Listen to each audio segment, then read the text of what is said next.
네, 안녕하세요. 반갑습니다. 데이원 멘토 한중입니다. 오늘 메이데이 5번째 시간으로 돌아왔는데요. 오늘 메이데이에서 제가 특별 MC로 이렇게 맡게 됐습니다. MC는 제가 세월간이 이후에 이제 처음으로 또 하게 됐는데 재밌게 한번 풀어보도록 하겠습니다. 자, 오늘 함께 해주실 김기동 멘토님 모시고 시작하도록 하겠습니다. 안녕하세요. 여양 담당 업종 멘토 김기동입니다.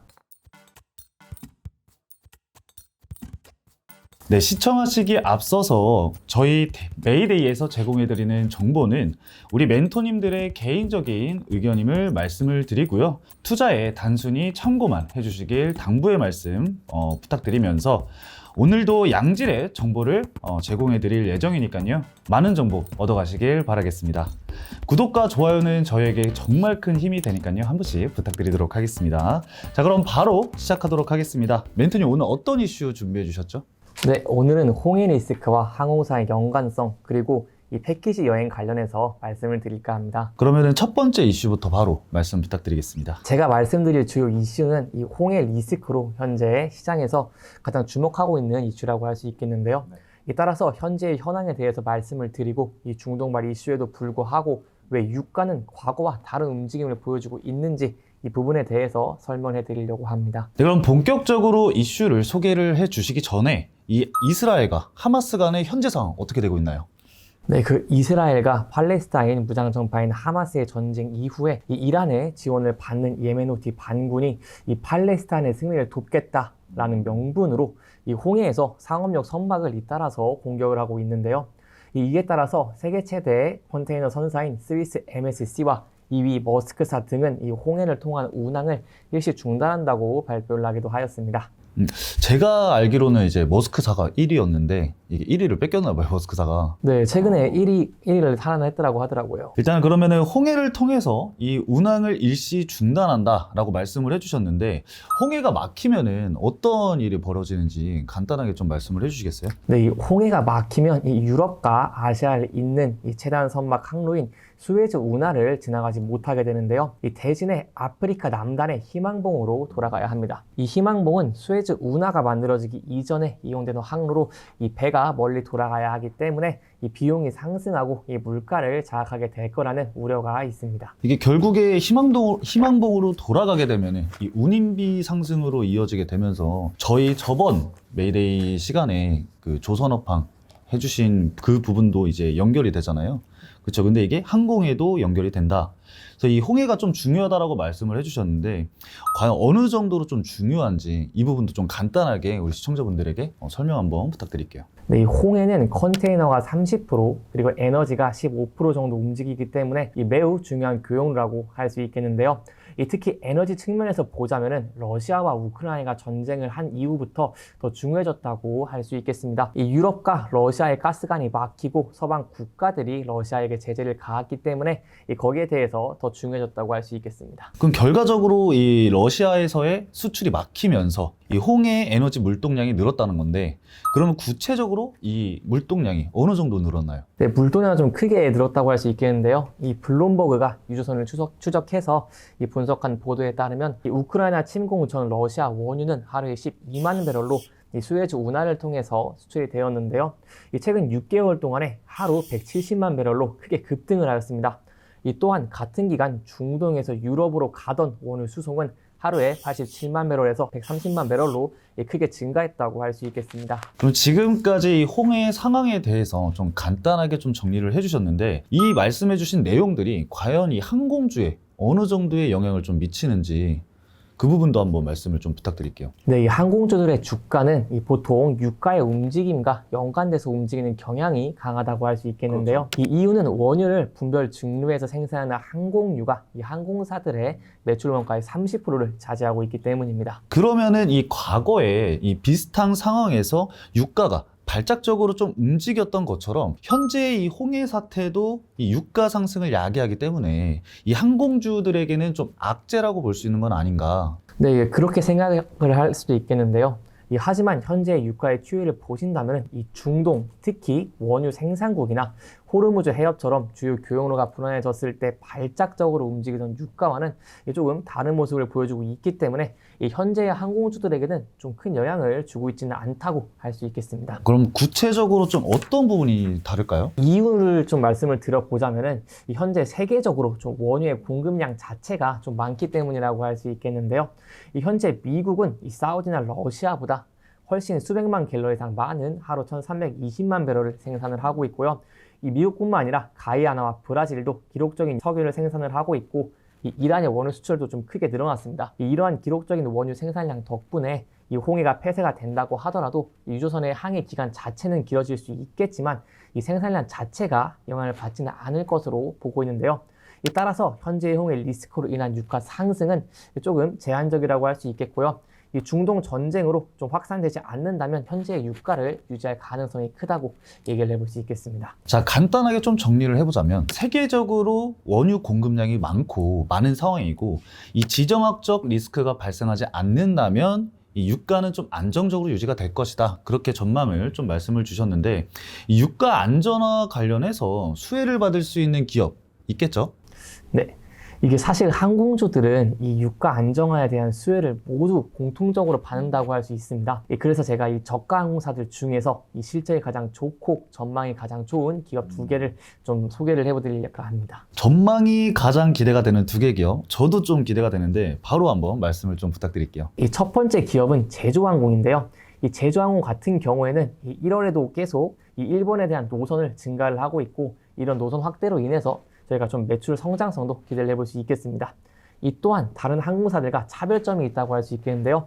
2018년에 보잉사와 체결한 계약 덕분에 이 국내 다른 항공사들보다 조금 많은 항공기를 낮은 원가에 조달할 수 있다는 장점이 있습니다. 또한 현재 시장에서 가장 대두되고 있는 이슈들이 있죠. 대한항공과 아시아나항공의 이슈인데요. 여기에 대해서도 이 제주항공이 좀 수혜를 볼 수 있다고 얘기를 할 수 있는데, 이 아시아나항공 화물사업부 매각에 따른 인수전에 이 현재 단독으로 입찰을 했다고 하기 때문에 여기에 대한 추가적인 상승 모멘텀도 저희가 좀 기대를 해볼 수 있겠습니다. 그러면 차트도 우리가 또 안 볼 수가 없죠. 제주항공 같은 경우에는 현재 좀 굉장히 좋은 움직임을 보여주고 있다고 얘기를 할 수 있겠는데요. 이 현재 유가의 가격이 안정화가 되다 보니까 이 제주항공의 주가도 계속해서 상승 추세로 전환되고 있다는 점, 저희가 좀 주목해 볼 만하겠습니다. 여기에 대해서 저희가 좀 긍정적으로 볼 수 있는 부분이 뭐냐면, 현재 거래량에 동반을 하면서 계속해서 상승을 하고 있는데요.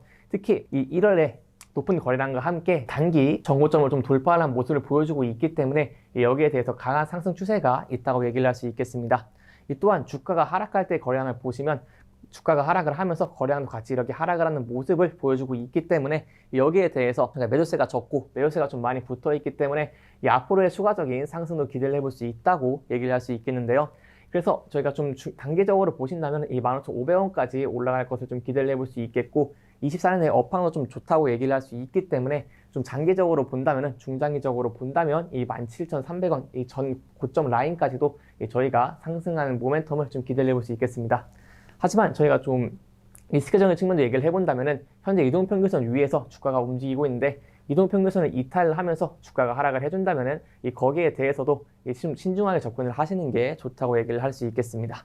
네, 제주항공 차트까지 좀 말씀을 해주셨는데, 결과적으로는 좀 일본 노선 확대와 그리고 거기에 따른 매출 증대, 그리고 이 화물사업부 인수 참여까지 이유로 말씀을 해주셨고요. 기술적으로는 1차적으로는 15,500원, 그리고 2차적으로는 좀 중장기적으로 봤을 때는 17,500원까지 열려있다 라고 말씀을 해주셨고, 이 추세적으로 좀 유지를 해주는 것은 21선을 좀 우리가 지켜보면서 이 추세적인 부분은 좀 체크를 해보면 될 것 같다 라고 이렇게 정리를 하고, 다음 종목으로 또 이어서 바로 말씀을 해주시면 될 것 같습니다. 네, 제가 다음에 소개해드릴 종목은 이 티웨이 항공인데요. 티웨이 항공 같은 경우에는 올해 24년에 이 총 5개의 항공기를 추가로 확보를 하기 때문에 거기에 대해서 저희가 확실한 성장 모멘텀을 기대를 해볼 수 있겠습니다. 이 티웨이 항공 같은 경우에는 도입하는 항공기 5대 중에 2대가 대형기이기 때문에 이 여객 실적 확장과 거기에 따른 수익성 확보를 좀 기대를 해볼 수 있겠습니다. 이 또한 대형기에 대해서 간단하게 설명을 드려보자면은, 이 대형기는 중소형기 대비를 해서 이 많은 좌석수를 바탕으로 조금 좌석당 수익률도 더 높기 때문에 저희 24년에는 업황 호조에 따른 이 높은 매출과 수익성도 기대를 해볼 수 있겠습니다. 이 또한 현재 대한항공과 아시아나항공 합병에 따른 이런 유럽 노선 운수권에 대한 이 추가 확보 기대감도 저희가 있다고 얘기를 해볼 수 있겠습니다. 네, 그러면 TA항공도 우리가 기술적으로 좀 살펴봐야겠죠. 차트 한번 해석 부탁드리도록 하겠습니다. TA항공 같은 경우에는 현재 계속해서 주가가 올라가고 있는 모습을 보여주고 있는데요. 이 항공사들 중에서 가장 강한 상승세를 보여주고 있다고 얘기를 할 수 있겠습니다. 이 TA항공 같은 경우에는 이 이동평균선 위에서 주가가 계속해서 상승 추세를 움직이고 있기 때문에 좀 단기적으로 생각을 해본다면은 단기적으로 이동평균선을 이탈하지 않고 상승 추세를 이어갈 수 있다면 저희가 그 부분에 대해서 추가적인 상승 모멘텀도 기대를 해볼 수 있겠고요. 이 5일선보다는 이 11선을 위주로 좀 보시는 게 좀 좋다고도 얘기해 볼 수 있겠습니다. 이 또한 상승할 때 높은 거래량과 함께 주가가 좀 큰 폭으로 증가를 했기 때문에 여기에 대한 매수세가 있다고 얘기를 할 수 있겠고, 단기적으로는 좀 눌림이 있을 수 있다고도 볼 수 있겠는데요. 이 단기적으로 현재 주가가 좀 큰 폭으로 상승을 했기 때문에 이 단기적으로 이 주가가 좀 하락을 하면서 2,400원에서 2,600원 선으로 하락을 한다면은 저희가 조금 긍정적으로 볼 수도 있다고 할 수 있겠습니다. 이 또한 저희가 여기 상승에 대해서 말씀을 들어봐야겠죠. 이 상승 같은 경우에는 현재 24년에 여객에 대한 업황도 좋고 일드도 계속해서 상승할 것으로 기대를 하고 있기 때문에 거기에 대해서 이 3,600원 그리고 3,800원까지 좀 중장기적으로 이 가격대까지도 저희가 좀 긍정적으로 좀 기대를 해볼 수 있겠습니다. 네, 항공기 추가 확보 그리고 이 유럽 노선 운수권 기대 관련해서 우리 TA항공 말씀을 해주셨습니다. 기술적으로 봤을 때는 이 단기 눌림이 좀 나올 수 있겠고 2,400원에서 한 2,600원 구간의 가격을 형성을 한다라고 한다면은 좀 긍정적으로 볼 수 있는 가격대를 형성을 할 거다라고 말씀을 해주셨습니다. 위로는 좀 중장기로 봤을 때는 또 3,600원 이상까지도 우리가 상승을 좀 기대해 볼 수 있는 가격이 있지 않을까라고 말씀을 좀 해주셨습니다. 자, 그러면은 우리가 그 두 번째 좀 이슈를 준비를 해주셨잖아요. 그 부분도 바로 이어가시면 될 것 같습니다. 제가 두 번째로 말씀드린 이슈는 이 패키지 여행인데요. 이 최근에 젊은 층들에게 패키지 여행이 재조명을 받고 있기 때문에 이에 대해서 설명을 해드리려고 합니다. 네, 그럼 패키지 여행은 제가 알기로는 이 40대에서 좀 50대 나이대 이제 형성이 많이 되어 있잖아요. 사실 타겟팅이. 근데 요즘 왜 이 요즘 젊은이들이 이 패키지 여행을 좀 선호를 하게 됐을까요? 네, 이 당초에는 2030 세대가 여행사가 정해준 계획에 얽매이지 않아도 되는 이런 자유여행들을 좀 많이 선호를 해왔습니다. 하지만 코로나 사태가 지나면서 좀 안전하고 편안하게 여행을 가고자 한다는 이런 수요가 늘었고, 이 또 오랜만에 해외여행인 만큼 제대로 즐기자는 그러한 심리가 확산을 하면서 이 패키지 여행에 대한 선호도가 높아졌다고 얘기를 해볼 수 있겠습니다. 그러면은 이 여행사들도 결국에 이 젊은 층을 타겟팅을 해야 되는데 여행사는 지금 현재 어떤 준비를 하고 있죠? 네, 이 패키지 여행의 선호도가 이렇게 계속해서 높아지고 있습니다. 그렇기 때문에 여행사들은 젊은 층을 대상으로 이 정원을 축소하거나 자유일정 확대, 그리고 선택 관광과 저희가 좀 힘들다고 할 수 있는 쇼핑 같은 것을 없앤 그런 프리미엄 패키지 상품에 현재 무게를 좀 두고 있습니다. 그런 게 생겼어요. 저는 요즘에 여행을 안 간 지가 너무 오래돼가지고 일반 이 패키지 여행이랑 저가 패키지 여행이랑 말씀해주신 이 프리미엄 패키지 여행이 차이가 좀 많이 나나요? 이게 제가 여행을 좀 안 간 지 오래돼서 이걸 알아본 적이 없거든요. 네, 이 패키지 여행을 다녀오신 분들은 이 패키지 여행의 불편한 점을 좀 많이 알고 계실 거라고 좀 생각을 해볼 수 있겠습니다. 이 기존에는 저가형 패키지 같은 경우에 시간에 대한 제약도 좀 심하다고 할 수 있겠고요. 이 또한 주로 쇼핑 위주의 여행이었기 때문에 만족도가 많이 떨어졌다고 한다면은 이 프리미엄 패키지는 이걸 개선하기 위해서 자유 시간을 늘리고 이 쇼핑 시간을 축소하는 등 이렇게 좀 만족도를 높이는 데 힘을 썼다라고 생각해 주시면 될 것 같습니다. 가장 좋은 거는 사실 이 자유 시간을 늘렸다. 이게 가장 큰 메리트가 좀 될 것 같습니다. 사실 근데 여기서 가장 중요한 거는 결국에는 이 패키지 여행 잘 팔리나요? 그게 사실 가장 중요하잖아요. 네, 현재 여행사들은 이 프리미엄 패키지에 대한 수요가 지속적으로 증가하고 있다고 보고 있고요. 또 여기에 대한 수익성도 저희가 얘기를 해볼 수 있는데요. 지난해 프리미엄 패키지 여행의 판매 점유율은 좀 10% 초반대로 아까 말씀드린 것처럼 비중 자체는 좀 적다고 얘기를 할 수 있겠지만 이 전체 영업이익에서 20% 이상을 나타내면서 이 저가 패키지 여행 대비 2배에서 3배 높은 이런 수익률을 보여준 만큼 이 수익성 또한 굉장히 높다고 얘기를 해볼 수 있겠습니다. 네, 그러면은 이렇게 새롭게 태어난 이 패키지 여행 관련 기업이 또 있을 수 있겠죠. 수혜를 받을 수 있는 기업이 어디가 있을까요? 네, 관련 기업으로는 3개의 기업이 있다고 얘기를 할 수 있겠는데요. 우선 하나투어에 대해서 좀 얘기를 해드리려고 합니다.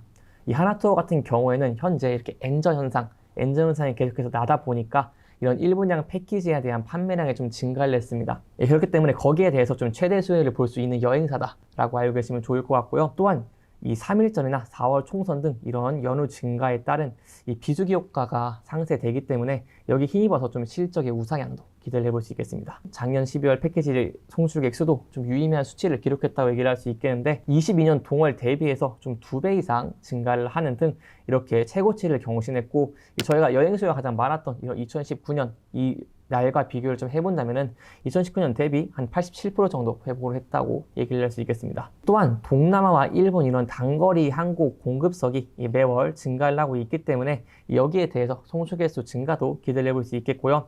24년 1분기도 역시 이 수요와 공급의 안정화로 인해서 이 해외여행의 증가세는 좀 지속될 것으로 전망하고 있고 이에 따른 좀 최대 수혜주라고 예상을 하고 있습니다. 하나투어 간단하게 좀 설명을 해주셨는데 하나투어도 차트 한번 해석 부탁드리도록 하겠습니다. 네, 하나투어 같은 경우에는 여행주들 중에서 가장 좋은 움직임을 보여주고 있다고 얘기를 할 수 있겠는데요. 특히 저희가 좀 주목해서 볼 수 있는 부분은 이 최근에 높은 거래량과 함께 이 단기 전 고점을 돌파를 해준 모습을 보여주고 있기 때문에 그만큼 강한 추세로 상승을 하고 있다고 저희가 볼 수 있겠습니다. 또한 하나투어 같은 경우에는 현재 이동평균선 위에서 주가가 좀 움직이고 있는 모습을 보여주고 있기 때문에 좀 단기적으로 접근을 해본다면은 20일 이평선을 좀 지지를 해주는 모습을 보여준다면 저희가 거기에 대한 추가적인 상승 모멘텀도 기대를 해볼 수 있겠고요. 이 하락을 하게 된다면은 이 5만 원대 부근에서 조금 더 매력적인 가격으로도 볼 수 있겠습니다. 또한 상승에 대한 얘기도 빼놓을 수 없겠죠. 이 하나투어 같은 경우에는 앞으로 패키지 여행 같은 경우 업황에 좀 좋다고 얘기를 할 수 있기 때문에 거기에 대한 수익성 증대에 따라서 이 주가의 상승 추세도 기대를 해볼 수 있겠는데요. 좀 중기적으로 보신다면은 이 전 고점인 66,700원까지도 좀 강한 거래량과 함께 상승해 줄 것을 저희가 좀 기대도 해볼 수 있겠습니다. 네, 하나투어는 이 엔저 현상과 그리고 이 24년도 수요와 공급 안정화로 인해서 최대 수혜를 좀 받을 수 있는 그런 기업 중에 하나다라고 설명을 좀 해주셨고 기술적으로는 이 거래량을 동반한 상승 그리고 단기적인 추세 판단은 21선으로 우리가 해볼 수가 있겠고 눌림 시에는 5만 원 선으로 지지 구간을 좀 형성을 할 수가 있겠고 추세적으로 상승세가 이어진다라고 했을 때 중장기적으로는 6만 5천 원 선까지 열려 있다라고 좀 말씀을 해주셨습니다.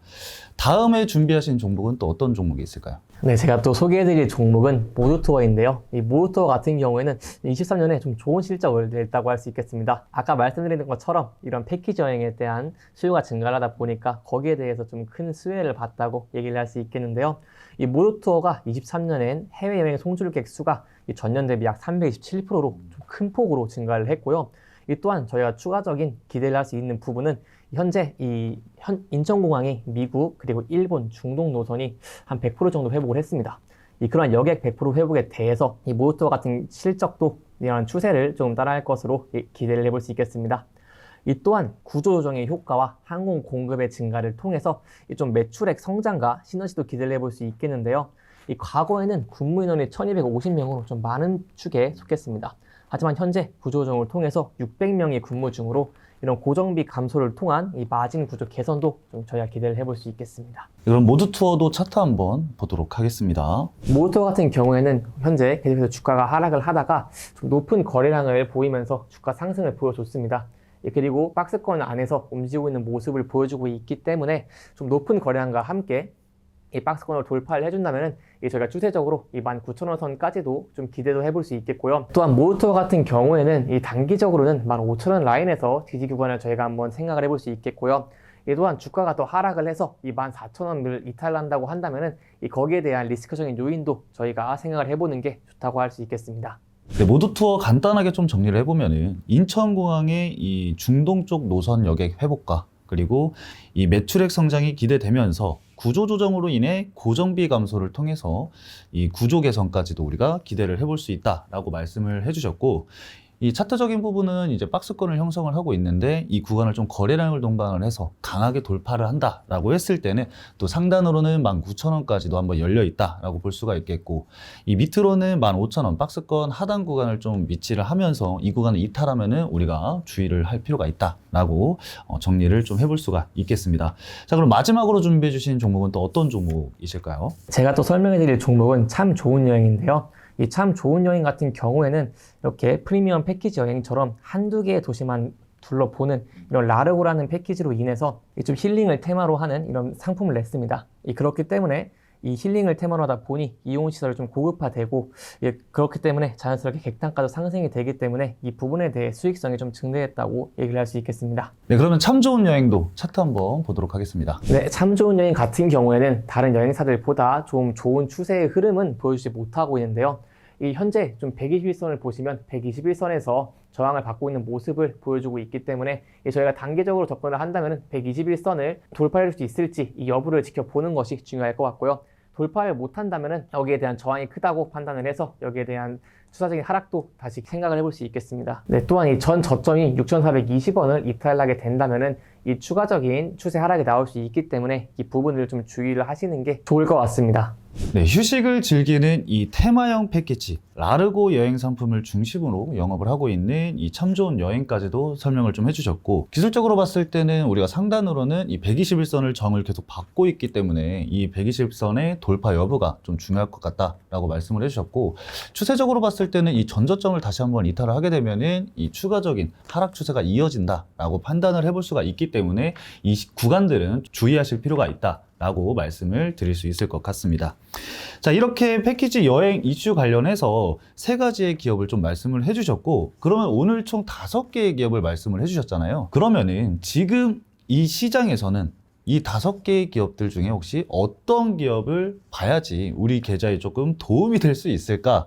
그런 종목들이 좀 있을까요? 네, 제가 탑 픽으로 꼽은 두 종목은 제주항공과 하나투어인데요. 이 제주항공 같은 경우에는 일본 노선 확대에 따른 매출 성장성 기대, 그리고 아시아나항공 화물사업부 매각 인수전에 참여를 했기 때문에 여기저기 추가적인 상승 모멘텀도 기대를 해볼 수 있겠습니다. 또한 하나투어 같은 경우에는 이 동남아 및 일본 등 이런 단거리 중심 항공 공급성 증가에 따른 송출객 수 증가도 기대를 해볼 수 있겠고요.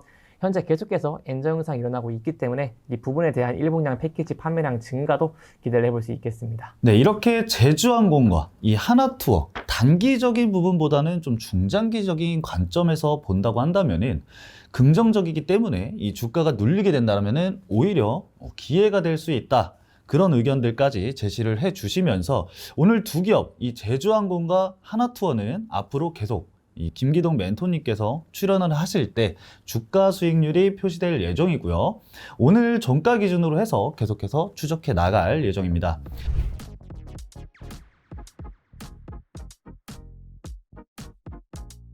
자, 앞으로 이 두 기업이 긍정적인 주가 흐름을 보이면서 좋은 리뷰의 시간을 가져볼 수 있었으면 좋겠고요. 오늘 2가지 이슈를 좀 설명을 자세하게 해주셨는데 참고해 주시고, 오늘 김기동 멘토님께서 말씀해 주신 것들이 도움이 되셨길 바라면서 저희는 다음 시간에 또 새로운 이슈들과 함께 찾아뵙도록 하겠습니다. 시청해 주셔서 감사합니다.